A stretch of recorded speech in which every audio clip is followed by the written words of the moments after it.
2022년 2월이었죠. 러시아가 우크라이나를 침공하면서 러시아 우크라이나 전쟁이 벌어지게 되었습니다. 지금 1년이 넘게 계속되고 있죠. 비공식 집계이지만 이 전쟁을 통해서 러시아군이 5만 명 이상이 죽었다고 그래요. 그리고 우크라이나군은 얼마나 죽었을까요? 일방적으로 많이 맞았잖아요. 35만 명 이상이 죽었다고 합니다. 7배 이상이 죽었죠. 지금 그래서 우크라이나가 복수를 하겠다고 러시아로 지금 자꾸 쳐들어가려고 하는데요. 이 전쟁이 어떻게 될지 정말 미궁에 빠져 있습니다. 여러분, 전쟁은 비극입니다. 아무리 명분이 좋아도 전쟁은 비극입니다. 그렇기 때문에 일어나지 말아야 돼요. 러시아 대통령 푸틴이 독재자다 이런 말들이 많이 지금 회자되고 있죠. 전쟁광이다 이런 말들이 많은데, 그래서 그런지 요즘 푸틴과 관련된 유머도 또 떠돌고 있는 걸 제가 한번 본 적이 있습니다. 한 번은 푸틴이 국방장관을 불러서 이렇게 물었다고 합니다. 장관, 지금부터 몇 놈이나 죽어야 전쟁이 끝날 것 같은가? 국방장관이 푸틴을 가만히 보더니 이렇게 말을 했다고 합니다. 한 놈만 죽으면 전쟁이 끝날 것 같습니다. 벌써 아시는 분도 아시는군요. 한 명만. 한 명이 누굴까요? 맞습니다. 그게 묻는 그놈만 죽으면 전쟁이 끝날 것 같은데, 하루속히 러시아와 우크라이나에 평화가 찾아왔으면 좋겠다. 저는 그 마음뿐입니다. 수많은 민간인들이 죽고 어린아이들이 죽는 모습을 보니까 너무 안타까워요. 이사야, 오늘 이사야를 살펴보는데요. 이사야는 구약 성경에서 시편 다음으로 신약에서 가장 많이 인용되고 있는 성경입니다. 특별히 이사야에는 예수님과 관련된 예언들이 참 많이 나오고 있죠.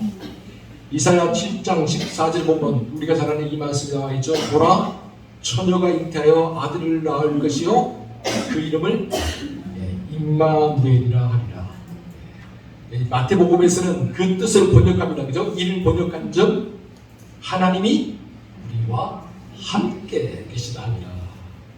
그리고 이사야 11장 1절 보면 또 이렇게 되어 있죠. 이새의 줄기에서 한 싹이 나며 그 뿌리에서 한 가지가 나서 결실할 것이요.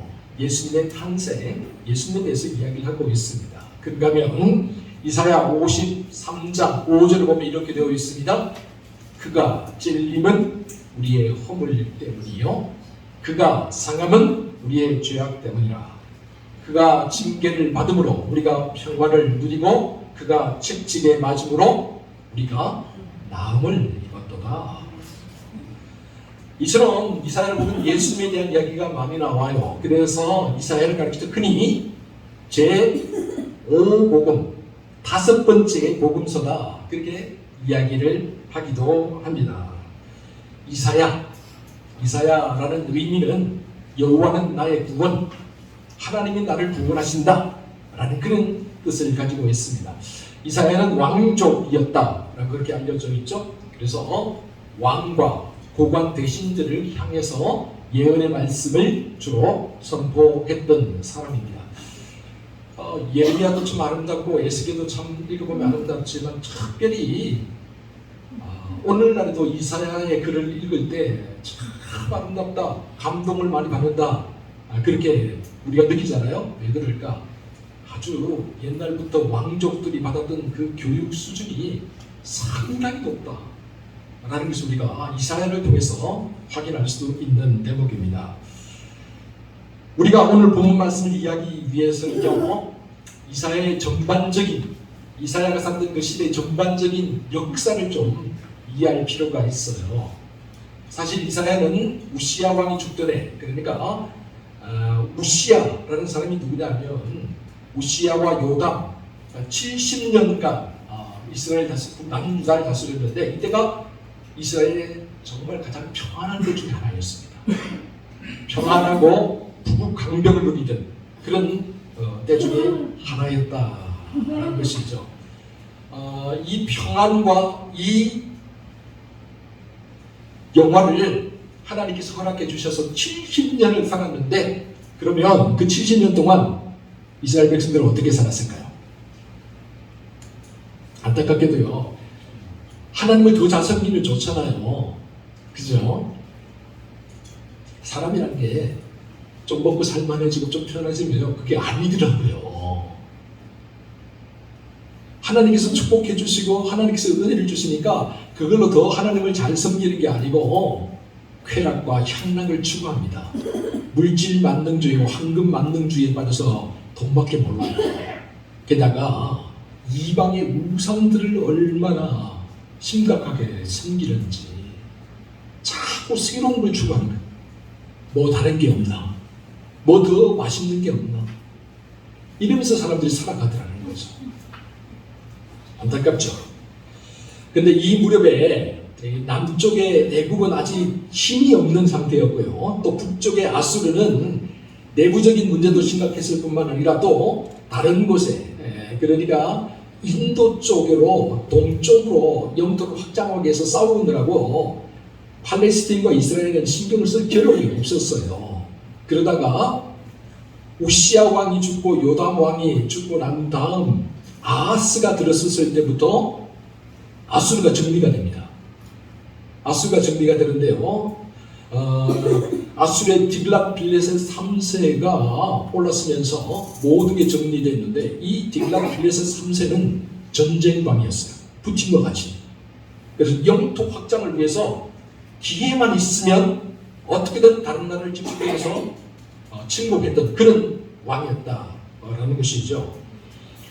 상황이 이렇게 되니까 북이스라엘과 또 아수르와 영토를 만드는 수리아가 겁을 먹게 된 거예요. 그래서 야, 이래서는 안 되겠다.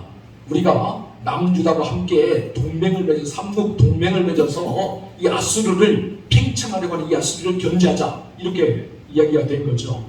그런데 북이스라엘과 수리아는 여기에 찬성을 했는데 남유다는 찬성을 하지 않았어요. 야, 생각해봐라.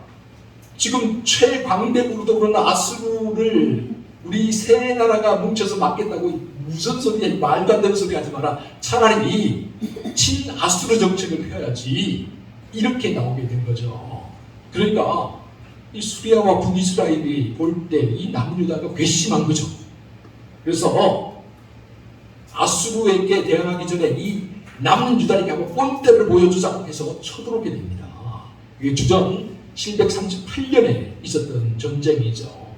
그런데 아하스가요, 정말 예루살렘에 똘똘 뭉쳐서 어찌어찌해서 이 연합군을 물리쳐요. 1차 공격을 물리칩니다. 그런데 두 번째 쳐들어오면 이길 수 없겠다 판단을 내리게 됩니다. 그래서 어떻게 하느냐, 아수르 왕에게 살만에셀 딜랏빌레셋 3세에게 이 은금, 자기 왕궁 공간과 성전 공간의 은금을 다 바치고, 그러면서 편지를 써서 우리를 좀 도와주십시오. 우리가 죽게 시켰습니다. 우리가 친아수르 정책을 폈더니 이 수리아와 북이스라엘 지금 쳐들어와서 우리가 경각에 달려 있습니다. 우리 아수르의 신하이고 종이오니 꼭 살려주십시오. 이렇게 살살 빌어요. 그렇지 않아도 아수르 딜랏빌레셋 3세는 어떻게든 수리아와 북이스라엘로 쳐들어오고 마침내는 애국까지 다 먹으려고 마음먹고 있는데, 아니 남유다가 돈까지 보내면서 사신까지 보내면서 어서 쳐들어와 달라고 지금 요청을 하고 있는 거잖아요. 기회를 잡은 거죠. 빌미를 잡은 거죠. 여러분, 아무리 전쟁광이라고 해도요, 명분이 없는 전쟁은 있을 수 없어요. 러시아가 우크라이나를 쳐들어갈 때도 명분이 있어요. 크림반도 문제, 그리고 자기 러시아 종족 종족을 지금 우크라이나가 박해한다는 그런 명분, 말도 안 되는 명분이지만 그런 명분이 있는 거예요. 명분이 있어야 전쟁이 일어나는 거거든요. 그런데 이 명분을 남주다가 제공을 해줬잖아요. 어디서 와달라고 하잖아요. 기회는 이때다 해서 아수르 정예군을 이끌고 내려옵니다. 수비아가 순식간에 무너져 버리죠. 그리고 북이스라엘도 역시 마찬가지로 사마리아 성 하나 외에는, 수도 사마리아 성 하나 외에는 다 아수르에게 점령을 당하고 맙니다. 그런데 중요한 것은 디글랏필레셋의 3세가 죽어요. 사마리아 성을 공격하다 죽죠. 그래서 그의 아들 살만네셀 5세가 뒤를 이어서 왕이 되는데, 아버지가 다 하지 못한 그 과업을 자기가 하겠다 해서 마침내 사마리아 성을 주전 722년에 멸망시키죠. 그리고 끝까지 저항했기 때문에 본때를 보여야 해서 사마리아 성 완전히 그냥 없애버립니다. 그리고 그곳에 살던 모든 백성들을 다 잡아다가 어떻게 해요? 이주를 시켜서 세계 각국에 흩어져버려요. 아예 민족 자체가 없어지도록 만들어요. 북이스라엘 자체가. 그리고 그곳에 남아있는 하층민들, 노예들만 남겨두고요. 그리고 다른 민족을 잡아다가 이곳에 살게 해서 혼혈을 하게 합니다. 그래서 사마리아인이라는 것이 탄생하게 되는 거죠. 자, 이제 수리아도 없어졌습니다. 북쪽에 있는 북이스라엘도 없어졌어요. 남유다 아스가 마음이 좋았을까요? 평안했을까요? 어떻게 됐을까요? 행복했을까요? 정말. 여러분, 이제 다음 차례는 누굴까요? 아수르가 정복해야 될 대상이 다음 차례가 누구라고요? 남유다입니다. 아수르를 방어하던 수리아가 없어졌어요. 자기와 함께 동족이었고 북쪽에서 모든 이방민족을 대적해주던 북이스라엘도 없어졌어요. 아수르와 북경을 맞대고 살고 있어요. 아수르는 남유다를 밀어버려야 애굽으로 내려갈 수 있는 거예요. 당연히 남유다를 침공하죠. 이 침공의 와중에 있는 가운데 아하스가 정말 비굴한 외교를 하면서 어떻게든 살아남으려고 해요. 그러다가 죽죠. 그리고 아하스가 죽고 난 다음에 2년 뒤죠. 히스기야가 왕위에 올랐는데요. 히스기야 왕위에 오르고 보니까 기가 막힌 거예요. 이대로 있다가는 아수르에게 우리가 멸망을 당하겠다. 어떻게 하면 좋을까? 그래서 히스기야가 두 가지 정책을 쓰게 됩니다. 첫 번째는 뭐냐? 자주국방 정책이에요. 먼저 히스기야가요, 나라 곳곳에 요새와 망대를 세워서 적이 쳐들어오는 것을 감시하게 되죠. 그리고 이전을 대비해서 예루살렘 성을 완전히 요새화하면서 예루살렘 성 안으로 물을 끌어들입니다. 실로암에 있는 물을 히스기야 수로죠. 지하로 파가지고 돌멩이를 다 파요. 그리고 히스기야 수로라고 지금도 있습니다. 예루살렘에 가면 성지순례 가면 다 한번 가보는데요. 히스기야 수로를 만들어서 그 물을 예루살렘 성으로 끌어들여요. 장기전에 대비해서 물만 있으면 끝까지 쌓을 수 있다라고 그렇게 믿었던 거죠. 그리고 예루살렘 주변에 많은 사람들이 살았는데 그 살던 사람들을 다 천박을 없애버리고 그 사람들을 다 불러들여서 성 안에서 군사훈련을 시켰어요. 언제든지 싸울 수 있도록, 하다못해 돌멩이를 던질 수 있도록 군사훈련을 그렇게 시키면서 자주국방 정책을 폈다. 언제든지 쳐들어오면 싸우자. 그리고 또 다른 하나는 친애국 정책을 피는 거예요. 아수르가 쳐들어오니까 이제 애국을 동맹을 맺어서 애국을 한번 아수르와 함께 싸우는 그런 연합군을 만들자, 이렇게 생각을 했던 거죠. 다행히도 히스기야가 왕위에 오르고 난 다음에 애국이 제25왕조가 들어서게 되는데 샤바코가 애국을 통일하고 전성기를 열게 돼요. 그래서 애국의 힘이 막강해지게 되었죠. 그래서 히스기야가 애국을 의지하면 이길 수 있겠다라고 그렇게 생각을 했던 거예요. 한편 이사야가 아버지 아하스 시대는 친아수르 정책을 펴서 아버지 아하스와 싸우면서 그게 아니다. 세상 나라를 의지하는 것은 우리가 살아갈 길이 아니다. 하나님 백성은 그렇게 사는 게 아니다. 그렇게 하면서 싸웠는데 그의 아들 히스기야가 왕이 오르고 난 다음에는 친애국 정책을 펴면서 또 다른 나라를 의지하잖아요.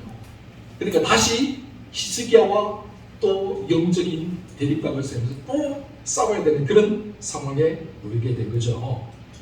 이사야는 히스기야에게 분명히 말합니다. 역사를 주관하는 분은 하나님이십니다. 하나님께서 아수르의 경계를 정하셔서 예루살렘을 침범하지 못하도록 그렇게 만들어 주실 테니까 걱정하지 말고 하나님만 믿고 의지하십시오. 그러면 길이 있습니다. 라고 그렇게 강력하게 외쳤는데 히스기야 그 말을 들었을까요? 그 말을 들었다면 얼마나 좋았겠습니까? 우리 본문 5절, 6절 한번 같이 읽어보도록 하겠습니다. 5절, 6절 시작. 야곱 족속아 오라 우리가 여호와의 빛에 행하자. 주께서 주의 백성 야곱 족속을 버리셨으면 그들에게 동방 풍속이 가득하며 그들이 블레셋 사람들 같이 점치며 이방인과 더불어 손을 잡아 언약하였습니다. 아무리 이방인 손잡고 언약을 해봐야 소용이 없는데 왜 그렇게 사느냐는 거예요. 그게 우리가 살 길이 아닌데 굳이 그렇게 살아야 되느냐 하나님의 백성이. 근데 말을 들을까요? 안 들어요. 그래서 우리 22절 한번 같이 한번 읽어볼까요? 22절 말씀 본문 마지막 절에 나와 있는 22절 말씀 한번 같이 읽어봅니다. 시작. 너희는 인생을 의지하지 말라. 그의 호흡은 후에 있나니 쇠만 가치가 어디 있느냐. 이렇게까지 말하는 거예요. 사람 의지하지 마라. 사람 보고 살지 마라.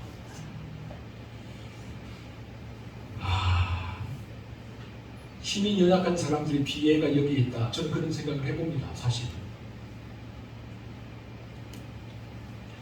북쪽에는 아수르가 제국을 이뤄서 항상 이스라엘을 넘보고 있고 남쪽에는 애굽이 또 전통적인 강자가 되어서 언제든지 또 북쪽으로 쳐들어가기 위해서 군사를 기르고 있고 그 중간에 조그맣게 다리 역할을 하는 나라가 바로 이스라엘이에요.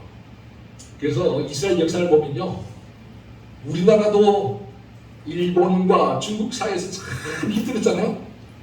우리나라보다 더 많은 침공을 받았던 나라, 나라를 몇 번씩이나 잃어버렸던 나라, 때로는 1000년 이상 나라가 없이 세계 각국을 떠돌았던 나라가 바로 이스라엘이에요. 참 불행한 나라죠.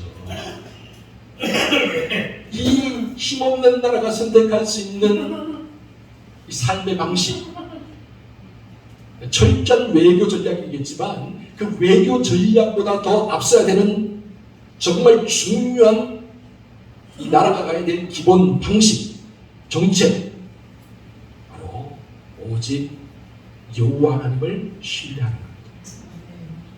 하나님의 백성은 살라고 이스라엘을 그곳에 가나안 땅에 심어놨는데 하나님께서 지키시겠다고 약속을 하고 있는데, 근데 하나님의 백성이 하나님이 아니라 자꾸 다른 곳에 눈을 돌리면 하나님이 도와주실 수 있겠습니까?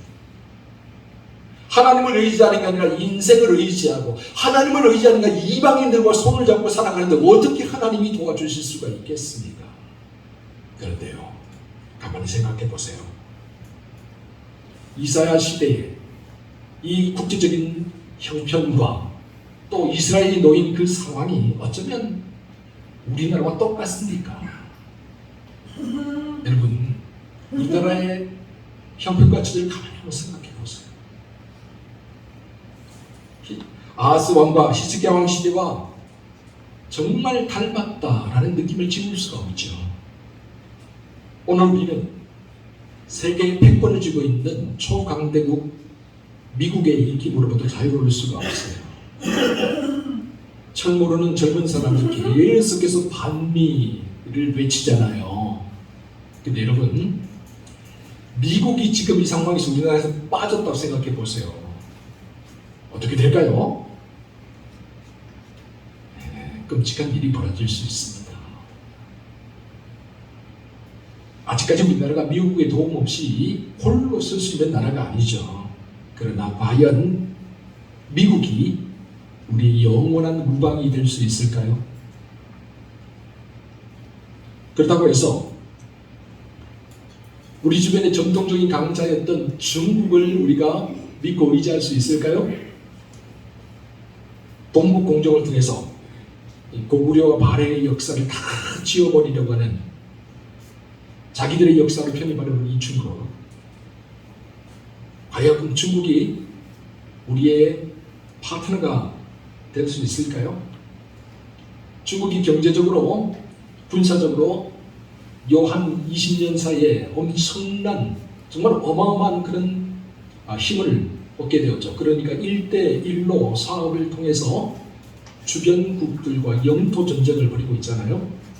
뿐만 아니라 유럽과 아시아로 그 힘을 뻗치면서 자기들 마음대로 세계를 휘저으려고 하고 있잖아요. 이런 중국이 과연 우리의 방패막이가 될 수 있을까요?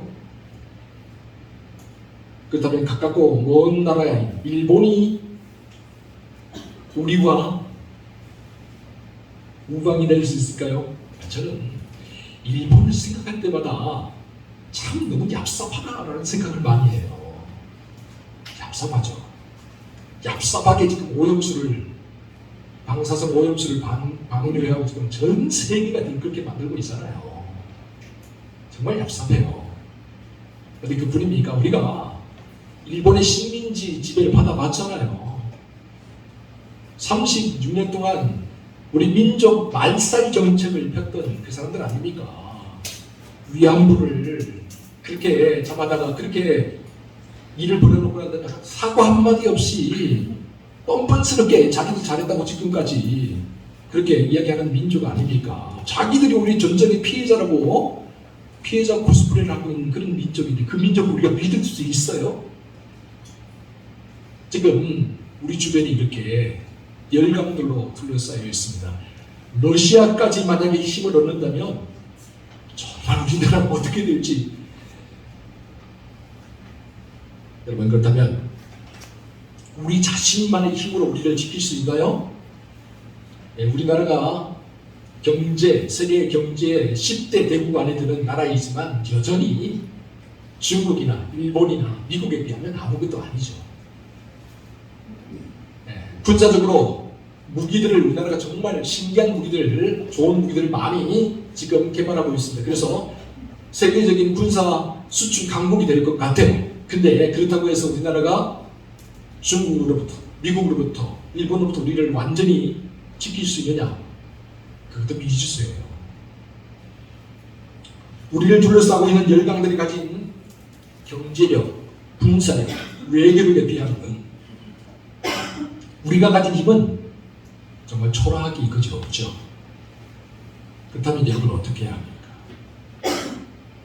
어떻게 해야 우리가 이 어려운 난국을 헤치고 나갈 수 있고 이 나라와 이 민족을 끝까지 지켜나갈 수 있고 우리의 민족의 전통과 근본을 지켜나갈 수 있는 겁니까? 본문 17절 같이 한번 읽어보도록 하겠습니다. 17절 시작. 그날에 자고한 자는 굴복되며 교만한 자는 낮아지고 여호와께서 홀로 높임을 받으실 것이며. 아멘. 11절에도 동일한 말씀이 반복되고 있습니다. 여호와께서 홀로 높임을 받으셔야 한다. 여러분, 우리가 이 땅 위에서 살아갈 수 있는 유일한 길이 있다면 그것은 바로 신앙의 길이에요. 하나님과 함께 동행하는 길이에요. 하나님의 도움이 없이 하나님께서 우리나라를 놓아버리는 순간 우리나라는 갈 길이 없어요. 6.25 전쟁과 여러분 일제 그 시대를 지나면서 우리나라가 정말 거지 국가였잖아요. 세계 최빈 국가 중에 제일 꼴찌에서 2등이었다고 합니다. 우리나라가. 그런 나라가 지금 200개가 넘는 세계 국가 중에서 경제 대국 19가 안에 들 수 있었던 것 우리 힘으로 될 수 있다고 생각하십니까? 그것이 50년 만에 70년 만에 과연 우리 힘으로 이루어질 수 있다고 생각하십니까? 하나님의 도움 없이는 불가능해요.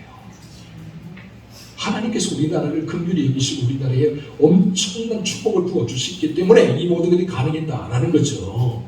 그런데 자꾸의 현실을 보세요. 하나님께서 우리에게 은혜를 주시고 하나님께서 우리에게 축복을 주셨더니 지금 우리의 살아가는 모습이 어떻습니까? 먹고 살만해지니까 하나님을 자꾸 멀리하죠. 열심을 내던 신앙인들조차도 점점 게을러지고 있습니다. 나태해지고 있어요. 하나님을 향한 열정, 예배를 사모하는 마음들이 점점 식어들고 있어요. 그리고 그 열정, 그 마음이 어디로 가고 있습니까? 세상으로 가고 있습니다. 이사야 시대와 똑같이요. 사람들이요, 물질 만능주의, 황금 만능주의에 빠져 있지요. 자기만 편하면 된다 라고 그렇게 말하고 있죠. 그러나 이사야 시대가 그렇게 오래 가지 못했어요. 그 평안과 그 부귀 영화의 시대가 그렇게 오래 가지 못했어요. 우리도 마찬가지 아닐까요? 그러나 우리가 하나님을 향해 다시 우리의 신앙을 회복해야 합니다. 기억하세요. 시편에서 시편 기자가 121편에서 이렇게 노래합니다. 내가 산을 향하여 눈을 들리라.